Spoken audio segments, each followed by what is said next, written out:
ಇನ್ನು ಕರ್ನಾಟಕಕ್ಕೆ ಶೀಘ್ರವೇ ಚುನಾವಣೆ ಘೋಷಣೆ ಆಗುತ್ತೆ. ಚುನಾವಣಾ ಪೂರ್ವ ಸಿದ್ಧತೆಗೆ ಈಗಾಗಲೇ ತುರ್ತು ಸೂಚನೆ ಕೂಡ ಸಿಕ್ಕಿದೆ.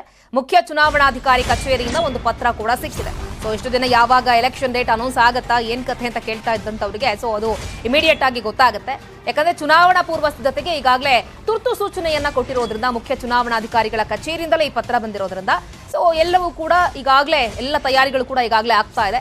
ಜಿಲ್ಲಾ ಚುನಾವಣಾಧಿಕಾರಿಗಳಿಗೆ ಒಂದು ಕಡೆ ಸೂಚನೆ ಕೂಡ ಸಿಕ್ಕಿದೆ.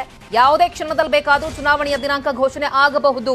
ಚುನಾವಣಾ ನೀತಿ ಸಂಹಿತೆಯ ಪ್ರಕ್ರಿಯೆಯನ್ನ ನೀವೆಲ್ಲರೂ ಕೂಡ ರೆಡಿ ಮಾಡಿಟ್ಕೊಳ್ಳಿ ಅಂತ ಹೇಳಿ ಸೊ ಜಿಲ್ಲಾಡಳಿತದ ವರ್ಗಕ್ಕೆ ಕಂಪ್ಲೀಟ್ ಆಗಿ ಈಗಾಗಲೇ ಒಂದು ಬುಲಾವ್ ಕೂಡ ಹೋಗಿದೆ. ಸೊ ಮುಖ್ಯ ಚುನಾವಣಾಧಿಕಾರಿಗಳ ಕಚೇರಿಯಿಂದ ಈ ರೀತಿಯಾಗಿ ಒಂದು ಮೆಸೇಜ್ ಪಾಸ್ ಆಗಿರೋದನ್ನ ನೋಡ್ತಾ ಇದ್ರೆ ಇಮಿಡಿಯೇಟ್ ಆಗಿ ಎಲ್ಲವಕ್ಕೂ ಕೂಡ ನೀವು ರೆಡಿ ಆಗಿರಿ. ಚುನಾವಣಾ ಪೂರ್ವ ಸಿದ್ಧತೆಗೆ ಇಮಿಡಿಯೇಟ್ ಆಗಿ ಸೂಚನೆಯನ್ನ ಕೊಟ್ಟಿದ್ದಾರೆ. ಸೊ ಮಾರ್ಚ್ 27, 28ರಂದು ಘೋಷಣೆ ಆಗುವಂತಹ ಸಾಧ್ಯತೆಗಳು ಕೂಡ ಕಂಡು ಬರ್ತಾ ಇದೆ. ನೋಡಬೇಕು.